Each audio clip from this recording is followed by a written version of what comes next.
All right, everyone, let's get the show started. Welcome to our DevOps office hours. It is March 8th, 2023. My name is Eric Osterman, and I'll be leading the conversation. I'm the founder and CEO of Cloud Posse. Cloud Posse is a DevOps accelerator, which means we help companies conquer AWS using our proven blueprints for Terraform and offer a money-back, guaranteed outcome if things don't go your way.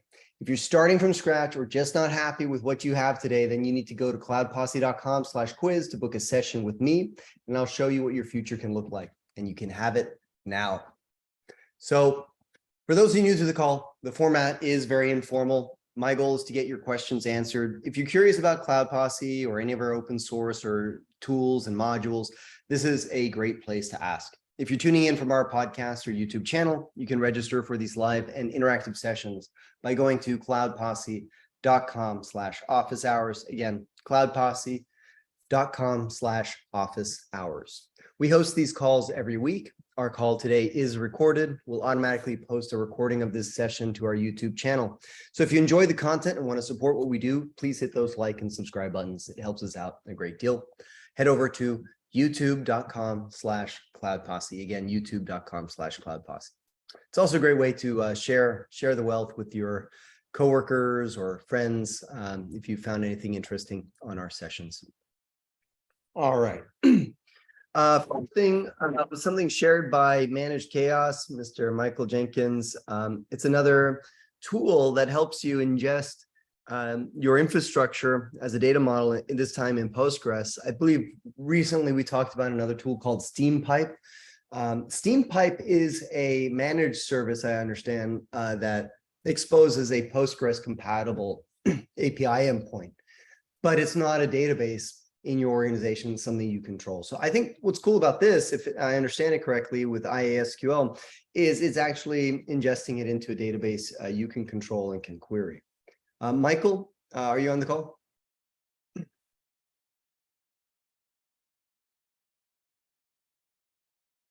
Doesn't look like he joined us yet. All right. Next announcement is something that was shared by a member on my team. Might be interesting if you like digging into architectures of some of the major providers out there. So they talk about how they built the DNS service for Cloudflare's 1.1.1 using Rust and Wasm. I don't know anything about it. I haven't read it yet.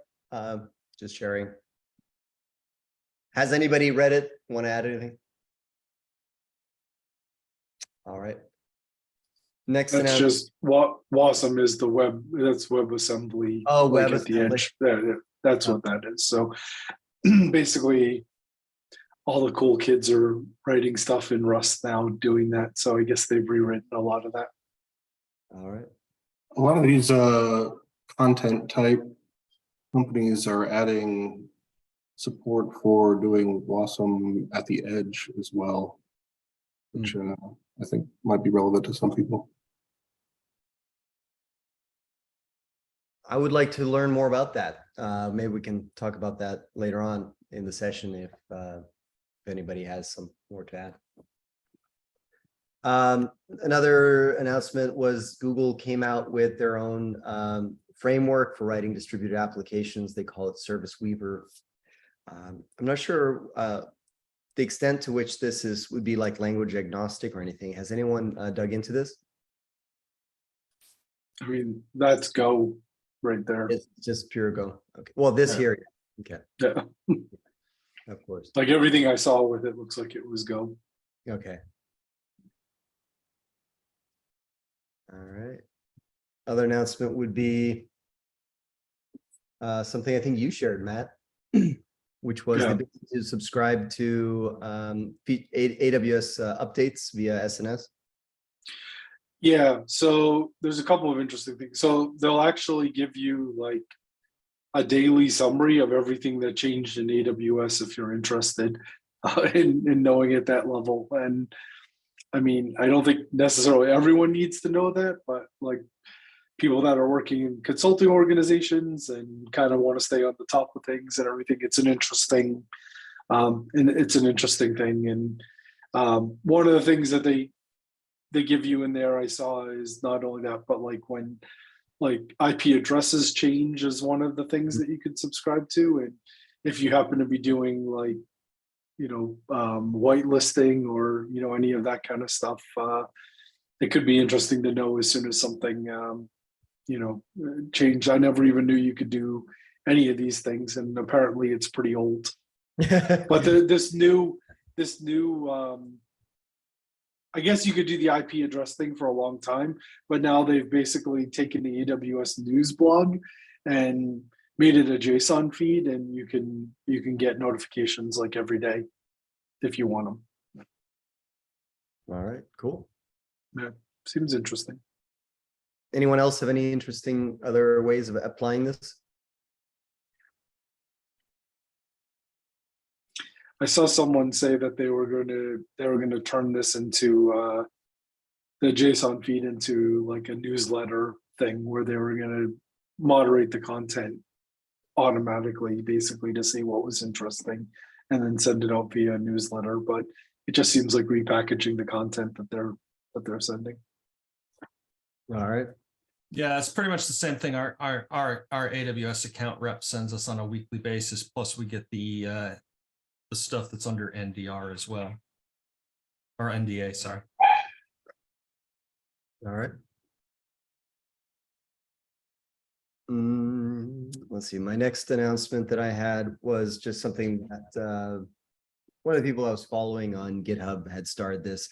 So it's a repository. It contains all kinds of exercises. There are a few of these repositories out there.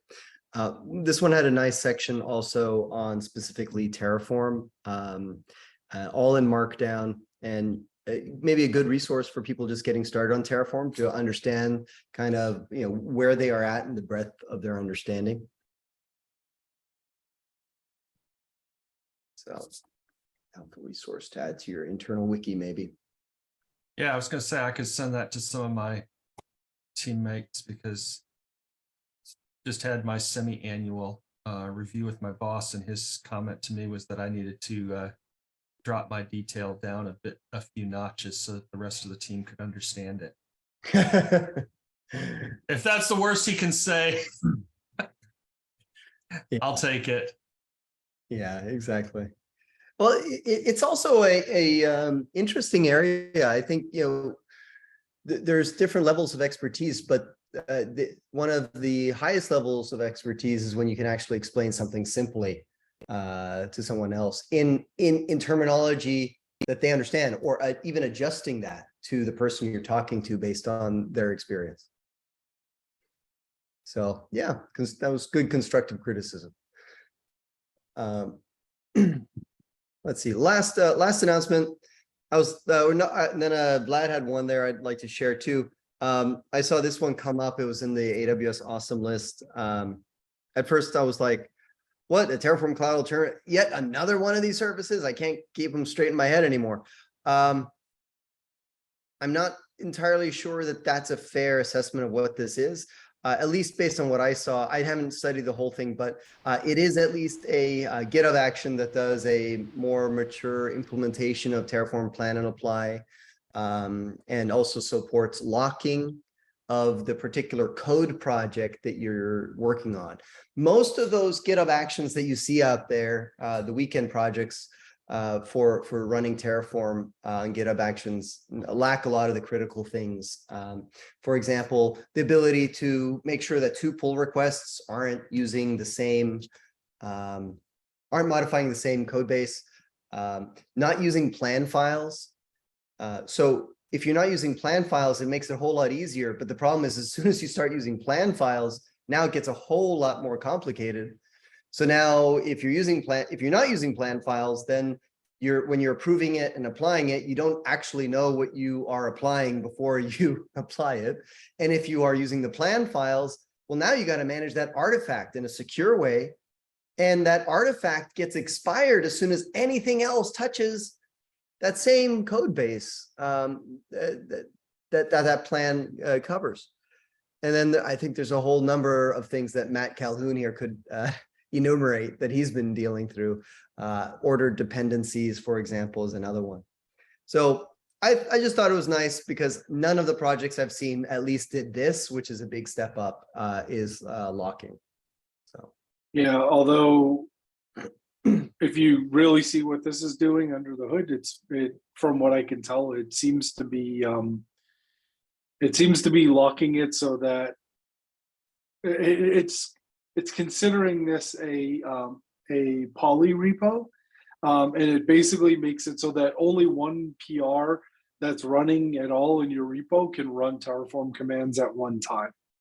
oh, okay. So Which yeah, sorry, go ahead, Pepe. which is the biggest complaint in Atlantis community all the time. It's like, oh, it's like I have this mono repo and it's all locked and all that, and it's like, go and use workspaces. No, I don't want to use workspaces because I read this article 5 years ago that said workspaces suck and all that. And it's like, people have to move on. Yeah, but the approach of locking, it makes it exponentially harder for people to actually start using it, because a lot of people use mono repos for Terraform or for infrastructure in general. So and even if it is Polo repo, imagine that you have an ALB module that you're working on.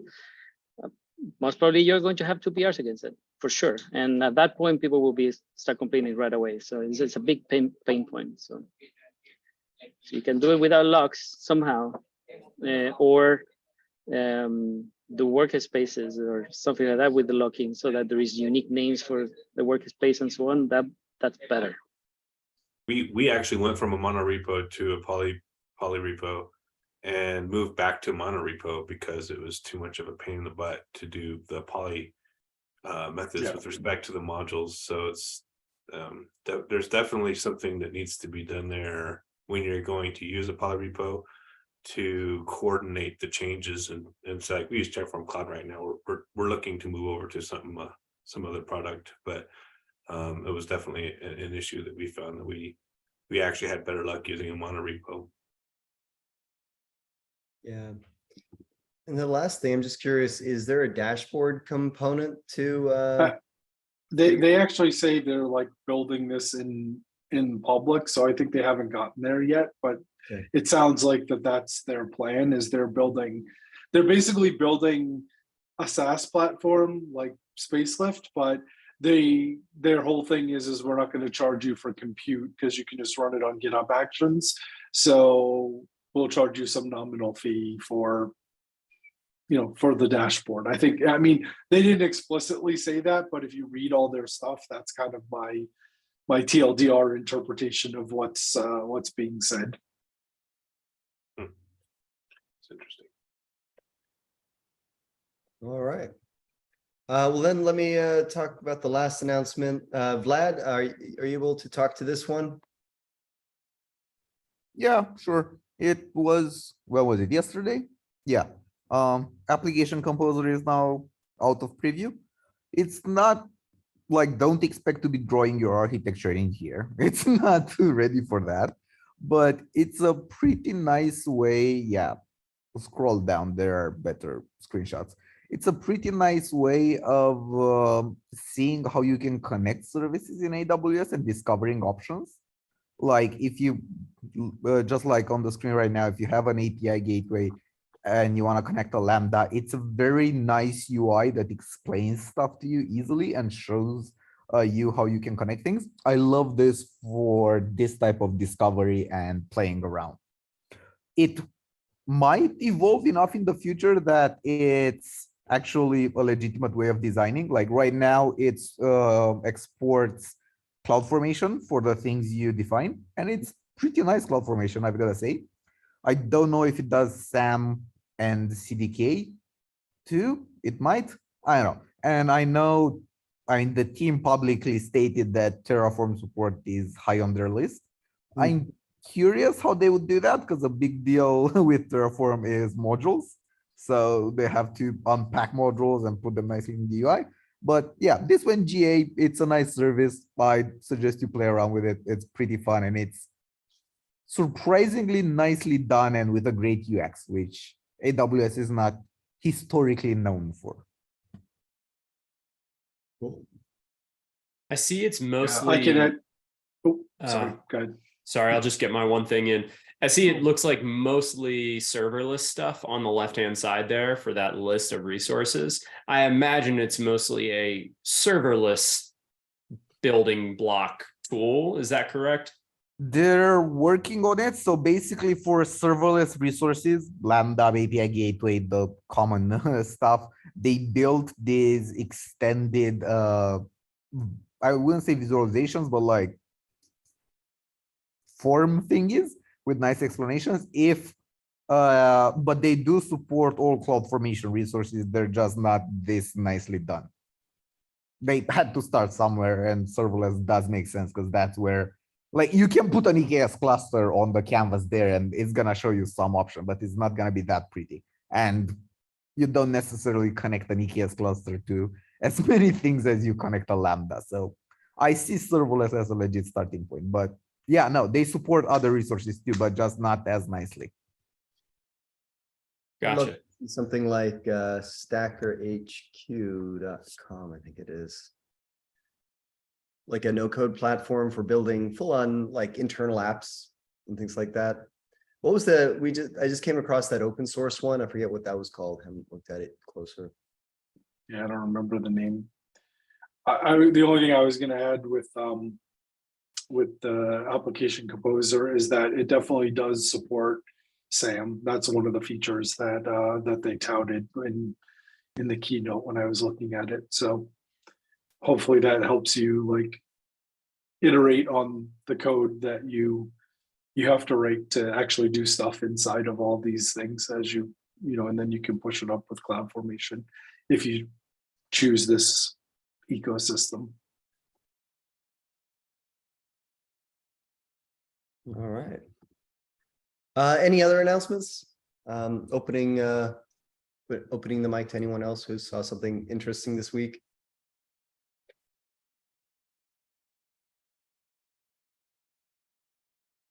All right. Not that. We'll jump into Q&A then. I do not have any canned or prepared questions today. Let's see what's in the office hours channel, unless somebody wants to take a head start here. I don't see anything in the office hours channel either. So yeah, blank agenda, cover anything.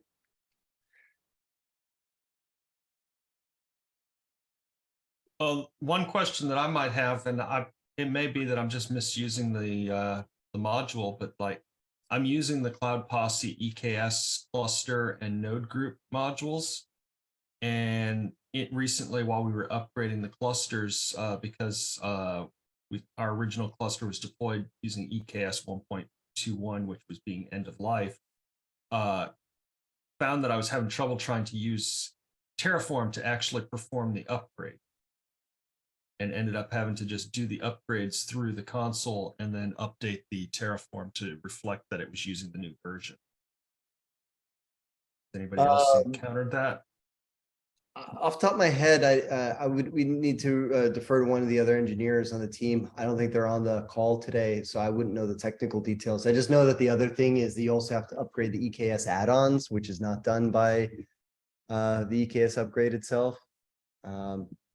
Yeah, if you share it in like the RefArch channel that we have on Slack, we can maybe look into it or answer what we've done on that. Also, just for everyone, we have two interesting channels on sweetops. One is called Atmos, which is our tool for Terraform automation and collaboration, manages complex hierarchical configurations, workflows, lets you stitch together all your different commands that you depend on under one tool to present a consistent interface to your developers.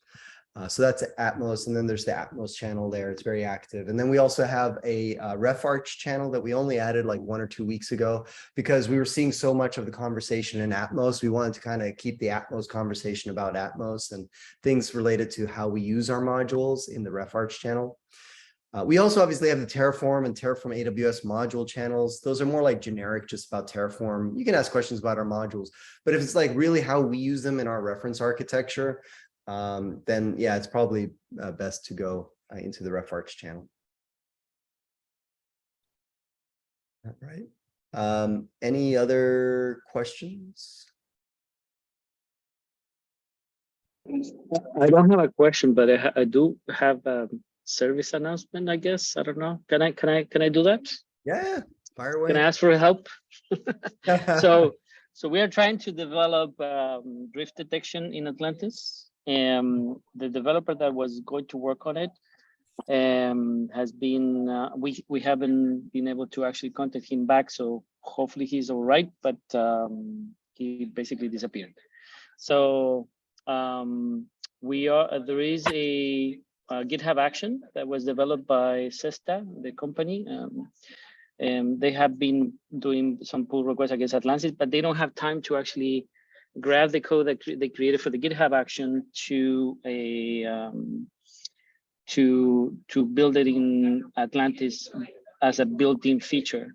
So anyone that has Golang experience that would like to participate on an open source project, you will be very welcome if you have some time to actually talk to me about it, and I can give you a bunch of detail of how that could work, and create your first PRs against the project, and yeah, we can iterate work together. And do you have an issue for it, or? There was an issue, but I think we did some changes here with RB. I don't know if the issue is still there. And it's maybe not there anymore.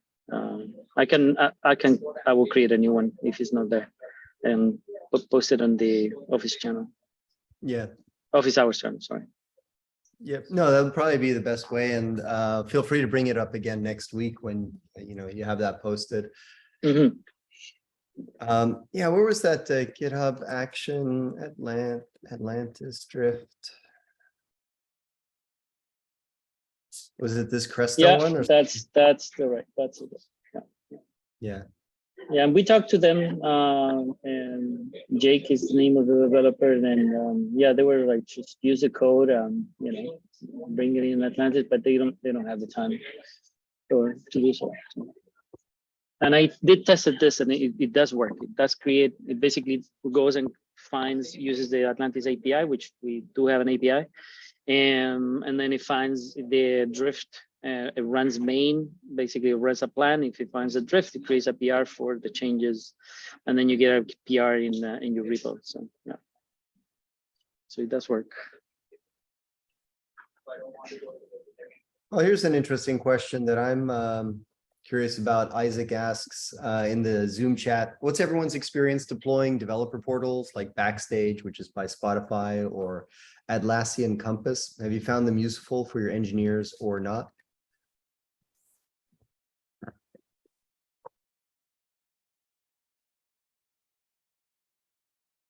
I've not seen or heard of Compass before, so curious about that one. Has anybody used Compass?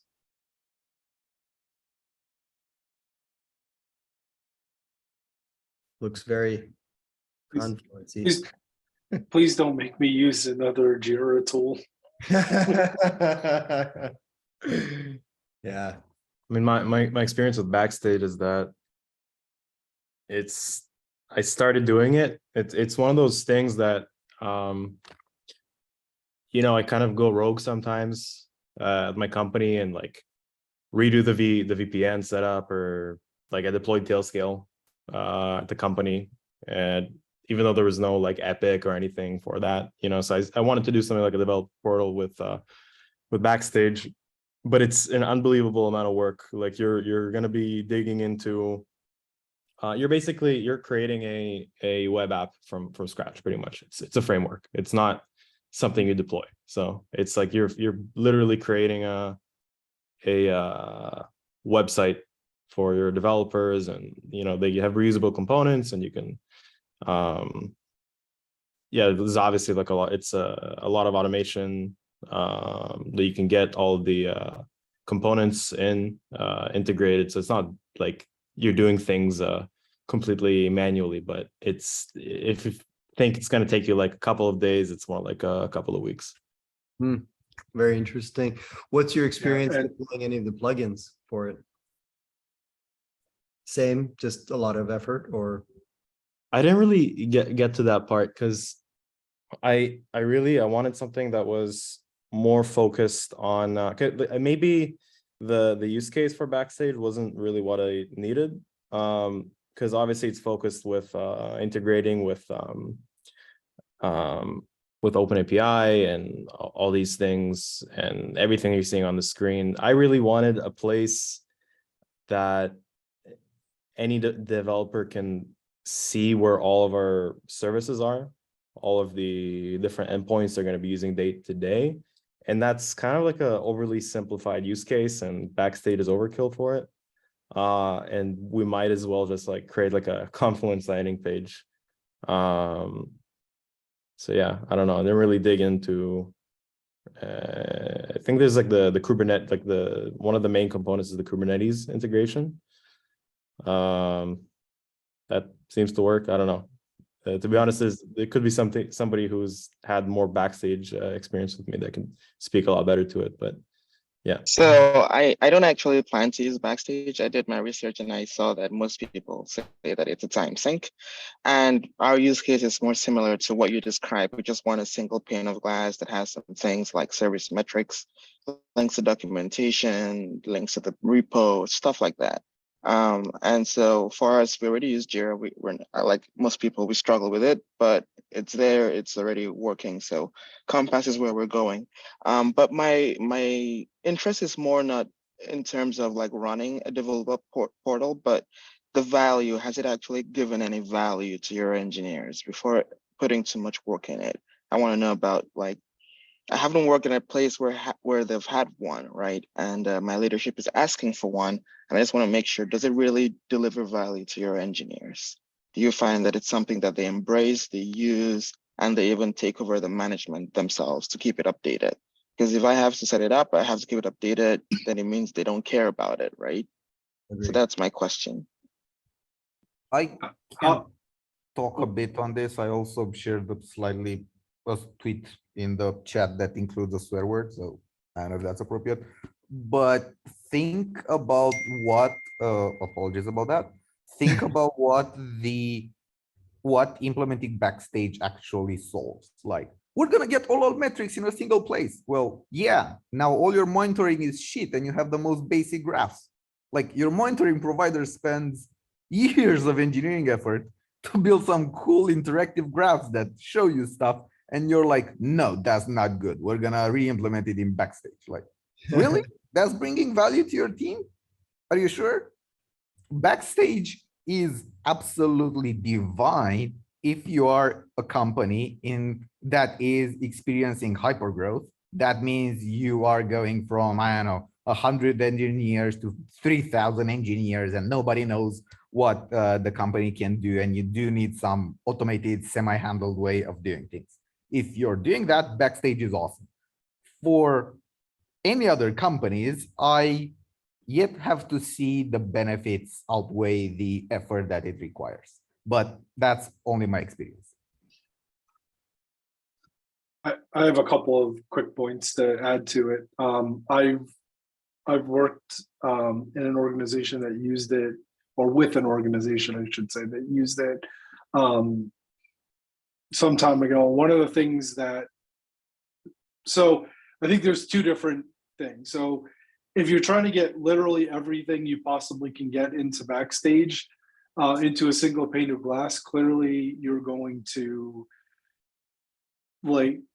sacrifice. Like, if you have 100 point solutions that do 100 different things in monitoring, and just as one example that you brought up there, I agree with you. You definitely are going to sacrifice something by doing that. But that also means that you have to log on to 3 or 4 or 5 or 7 or 10 systems, depending on what it is that you're doing, to aggregate all of that data together.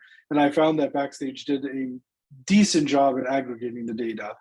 But I think one of the things that I saw the biggest use for it was like on both a DevOps and a SecOps perspective. Like, when vulnerabilities would come out, for example, they could easily run like a query that says, like, well, show me all the applications that are running like in our entire organization on JDK 1.8.7.42 or whatever it is, and you would get a list of all those applications, and you could immediately figure out vulnerabilities, and you could track the status of upgrades in, you know, of those applications and things along those lines pretty well across like large portfolios. Like I'm talking about the company I was working with had like probably approaching 1,000 microservices or maybe higher than that, to do like all these crazy things, and they had a combination of JVM and Python and Node, depending on which they were in. So finding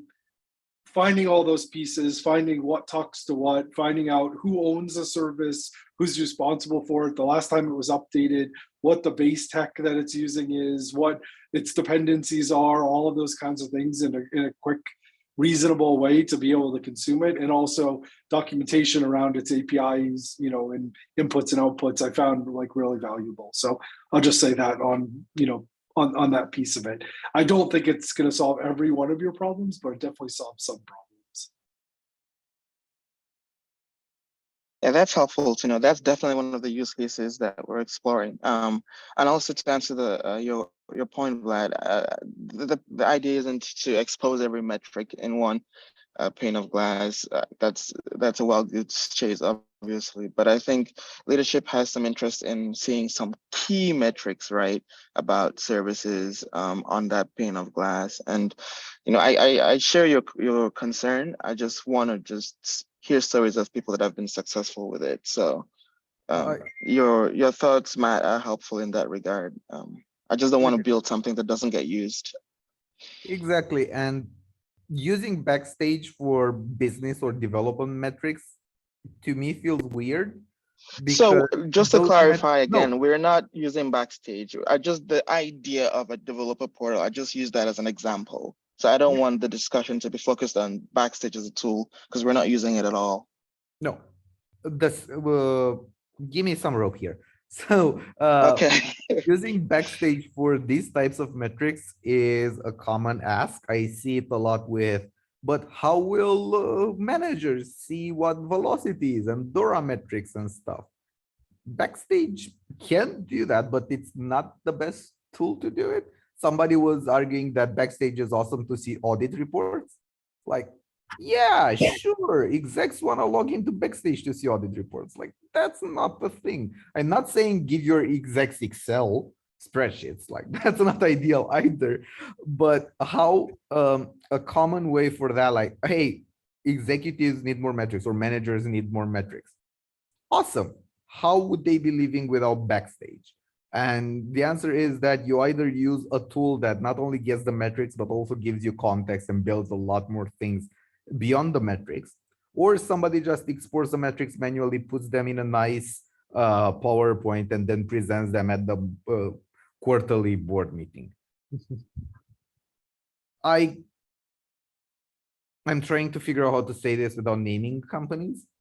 I've seen a lot of executives and platform engineers get very happy and excited that they are in sync on this. Like, we want metrics. We want to run Backstage because it sounds cool. Yay. And nobody was happy after they tried to get it running. So, but again, this is only my experience. So I don't know. Glad it sounds like we've been in a few of the same areas, because I've worked for a few jobs where it was shiny tool syndrome, and any new tool that came out, we suddenly spent more of our time migrating from tool to tool because an exec found some new tool that had some shiny feature that he said we had to use. Yeah. Inflation's real. Matt Gowie, it was interesting. You how do you know about Frontside?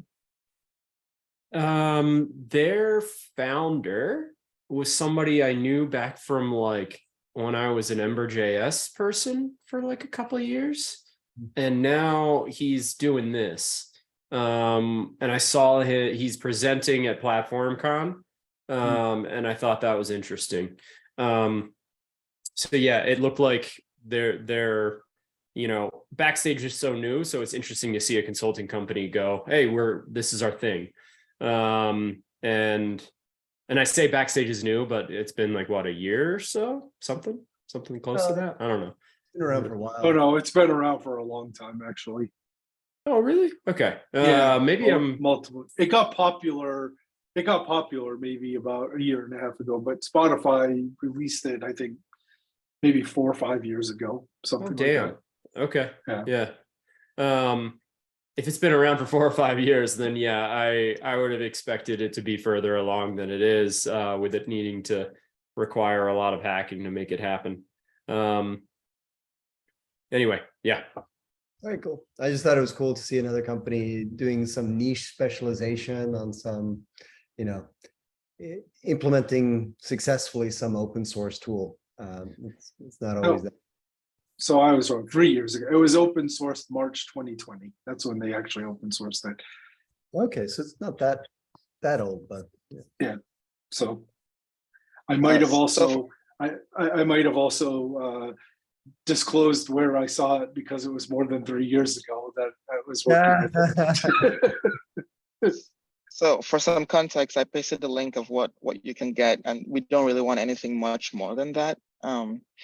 With Compass, just to help our developers. You mean this link here? Or let's see here, there were a few links. In the chat, is that the link in the chat? Yeah, if you scroll, there's an image you can click on and then it comes bigger. Yeah, if you click on that image there. Okay. So something very simple that has some key metrics, and stuff like that. And then just links, documentation for devs and stuff like that. Nothing fancy. And of course, there's the dependencies thing that was mentioned as well, although this screenshot doesn't show that. But it's a SaaS product, so it's easier to set up than Backstage, but still, I have come to learn that I need to pick my battles. And if I can avoid doing work that won't get used, I'll try to do that. I think anything that's in the Atlassian ecosystem, I don't know like how much this particular how much Compass costs, but it's if you're already like using Jira and Confluence, this has a much higher chance of actually getting utilized at your company, right? Because then there's the chance, like you were alluding at earlier, if you are deploying Backstage and then no one actually wants to maintain and extend it, and you just sunk a lot of work into that, and maybe Backstage is not even the right tool for, because you were describing like internal like BI metrics, like basically I don't know, maybe people have I don't know about this, but maybe people have used Metabase for like dashboards relating to door metrics and things like that. But again, that's work, and this, I've never used Compass, but it probably has a much higher chance of actually being utilized and seen by other people at your company. Maybe a good way to validate it before investing weeks or months in something else. Yeah, that's helpful. Thanks for the feedback. Yeah, it's always weird when something comes, from top down. You want to be sure that you're not wasting your time if it's something developers can actually benefit from. So this is helpful. Is Metabase even, Eric, you might know this because I think you use Metabase. Yeah. Can you do like door metrics and like I guess KPIs for services in Metabase? That's an interesting question, because I've been thinking about it as well. I would like to deliver it standard in our implementations. I'm not convinced that Metabase is the right solution, even though that would feel the most natural to me, just based on experience with SQL. It comes down to mostly, how do you get the data? Where is that data stored? And are you tracking that data now? If you're already tracking it today, then yeah, you could probably get it there. I'm guessing what most teams would want is that stuff. At least engineering teams are going to want that in Prometheus and some Grafana interface on top. But that's my assertion right now, unvalidated and tested.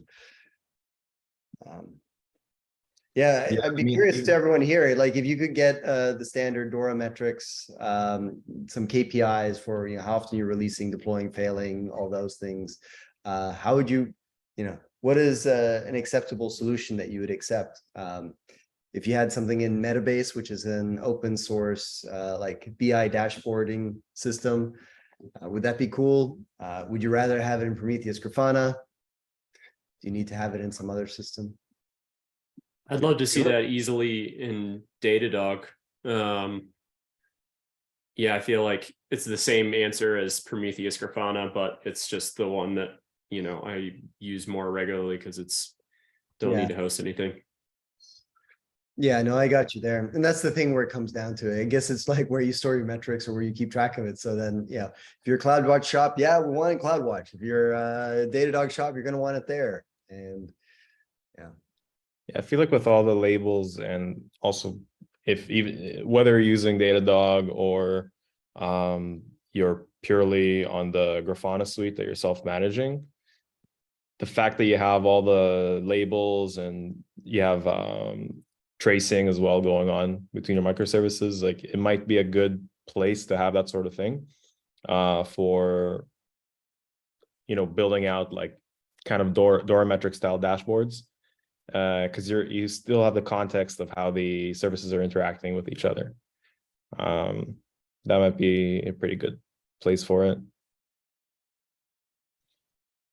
But I don't know how many times I've actually seen it done, because you know it's hard enough to actually get your actual metrics and dashboards and alerts done correctly, and your SLOs and your SLAs and all of that.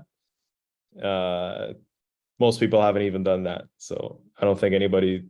I think very few people are actually looking at these like meta metrics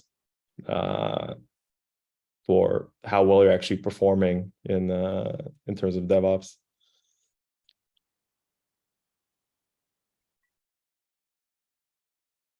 I was just catching up on the Zoom chat here. I would, for Dora metrics, I also wanna add that metric, there was that famous quote about wherever you expose a metric, it stops being a good metric. A good metric. So I usually recommend folks don't collect and have Dora metrics dashboards, because then suddenly people will want to use that for performance reviews or start gaming the system to make it like they're looking better or stuff. It's totally fine and recommended to use Dora metrics in like, okay, how can we improve? We're only doing this, we want to improve more. But there's a difference between using the metrics and taking the lessons from those metrics and implementing change and having a dashboard that says, hey, this team is better at this than this other team. Shame on them. It creates some really less than ideal incentives. Yeah, it's interesting. It's a good point. Yeah, that's definitely something I'm concerned about. It became a trend. So Dora got more and more popular, and people started wanting to track the metrics, and automated tools for tracking the metrics popped up, and Dora metric tracking became a thing. And of course, more and more people learned about it, which of course led to people gaming the system by optimizing metrics like, hey, we're gonna split a PR in 50 different PRs. So we show that we actually have a lot of deploys and we're very efficient and stuff like that. And oh, we're gonna try to game time to review by only moving a PR from draft to review as soon as it's ready, and spam people on Slack. Like, I've seen it fail spectacularly in a lot of companies. And this is not a tech failure, because tech failures are easy to fix. This is a culture failure, and those are really complex problems. Mm-hmm. Yeah, and a lot of the tools that are popping up to sell Dora metrics, a lot of it is snake oil as well, because it's something that's pretty easy to sell, I think, to a VP type, right? Because they know that they need to be looking at these details, and then so you sell them some sort of tool that tells them how many successful deployments they've had and all this stuff, and it really doesn't tell them anything. I think there is also an argument to be made, though, for you can't change the culture if you're not measuring anything. So maybe the point is, like, if you can display this to teams and they see how they're doing, and then maybe you can help them change the culture. It just really depends on how you take those metrics. If you can ultimately say, okay, I think everyone is doing well now and we can stop, we don't care about this anymore. But like, if no one sees just that, they're deploying once every 2 months, then how are they going to fix it, right? Like, there's that angle to consider as well. Yeah, I think the first step is to be able to collect and display these metrics so people can have them. But don't necessarily slap the label of Dora on it and tell them what to do with it. I think while you folks are talking, I'm thinking about it as like two things. There's organizations that don't have their shit together, so to speak, so that they can actually, get Dora metrics, like, and they would actually benefit from having Dora metrics in front of them and seeing like, hey, we're releasing this slowly or whatever it is. And then there are organizations who do have, things together. They do have those metrics available to them, and can, get that figured out. And they're the ones that they likely don't need it as much because they probably already are, already doing well enough in those areas, or it might push them in the correct direction. It's to some degree. But there's that spectrum of just like how far along people are, and I don't know. It seems like it's it always comes back to cultural issues. All right, well, let's pause on that topic, get to another one here. Arjun asks, what does the future of IAC look like with things like Terraform, CloudFormation for AWS, Pulumi?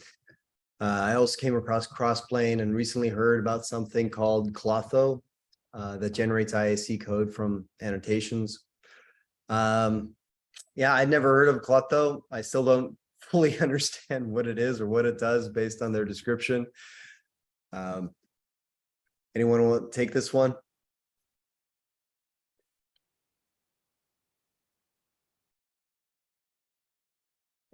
I think a better question might be the distinction between infrastructure as code and infrastructure from code, like any of the tools that are using the annotations within the code to spin up resources. And the question is, who is actually using? Is anybody using infrastructure from code? Anybody on this call? Or knows anybody that has been using it and seen it done well? Well, you just cleared this Klotho thing up to me when you said it like that. So thanks for that. I understand it. I hadn't heard of that movement, to be honest. So there was Max Lobor. He posted some sort of blog post that it was actually comparing at least 3 tools, infrastructure from code tools. Klotho wasn't even on. Maybe it was. I don't know. They all. I care. It's like a different world. It's like maybe I just don't care enough about it, or I'm ignorant because I haven't learned about it. But it's like, seems like a lot of options for something that I will never use. But maybe some people are using it. So the question is. I'm wondering if anybody on this call is actually using infrastructure from code at all or has any experience with it, because to me it's kind of like obscure. The one thing I would say, and it has nothing to do with infrastructure as code per se, but it has to do with a programming philosophy. I worked with some really, really smart engineers early in my career, and one of them told me that aspects or attributes that you throw on your code that have magic power should always be like a really bad anti-pattern, because the biggest problem with them is that you can't debug them. You can't actually set a breakpoint and get into them and see what's happening and see the inputs and the outputs and all of those kinds of things. So anytime I see I see someone like marking it up, and this goes back like 20 years ago or something like that. Anytime I see like a paradigm that relies on throwing random attributes over your source code, I always start to twitch a little bit, and I start to think like, how the hell am I ever going to figure out what that is doing? Because every other piece of code, you follow the code path and you read like, I'm calling this function. This function has these inputs and these outputs. Maybe it has side effects if you're not doing functional programming, etc. And you can trace all those things down. But with aspects like that, you really have no idea what's happening when you put that label on your code, and that's a scary thing to me in general. I really resonates with me when you just. Yeah. So anytime I see some technology that uses that, I tend to shy away from it personally. Oh, come on, Matt. Don't you miss Java doc auto-generated function documentation that was 50 lines and it's useless? You can now put logic in that. It's awesome and definitely a good idea. Everybody should do it. Look at this quick demo that only has one SQS attribute set, because that's all you need. No IAM roles, no visibility timeouts, no other configuration. And yeah, of course, I ranted about this a little while ago. There you go. Yeah, no, I don't miss it.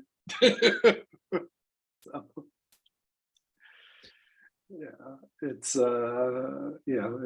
scary. So these days, I don't non-infrastructure as code, but these days I try to do functional programming as much as possible. It's so much simpler.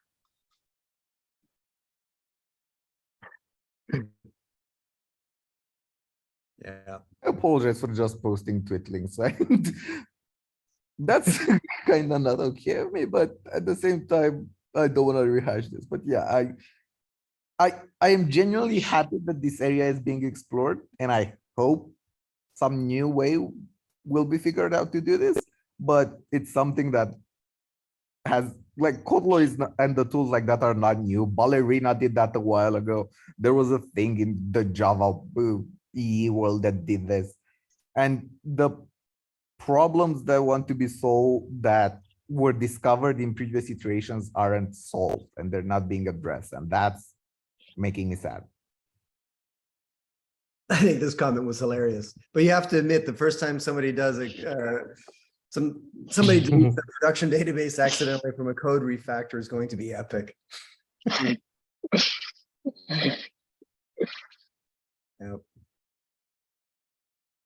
All right, well, we are basically out of time for today. Any last minute questions today? Security notice was just posted, not notice, a blog from chainguard.dev. They publicly disclosed GitHub Actions security issue, where basically you can create fake commits and then trick people into using that and then running imposter actions. So if you have any actions that are using a named commit, maybe give them a check. It's unlikely this is being actually abused in the wild, but it's an interesting thing. I pasted the link. Hold on. I'm gonna repaste it so it's easier. And I forgot the age? No, I did not forget the age.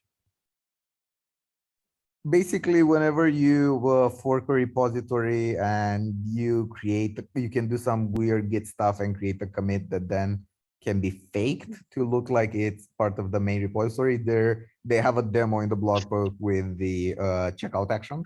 So they create a fork, they create a weird commit, and then they can say, hey, in a workflow, hey, use Git the actions checkout at and the commit SHA, and it uses that even though it's in a fork.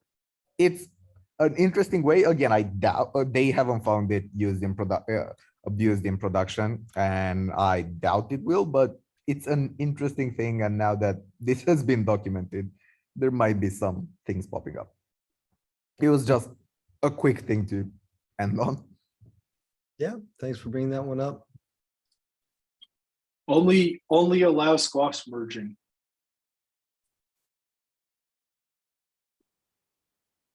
And that's how you know where it was generated from, right? I just read that quickly, but I think that would help things, kind of.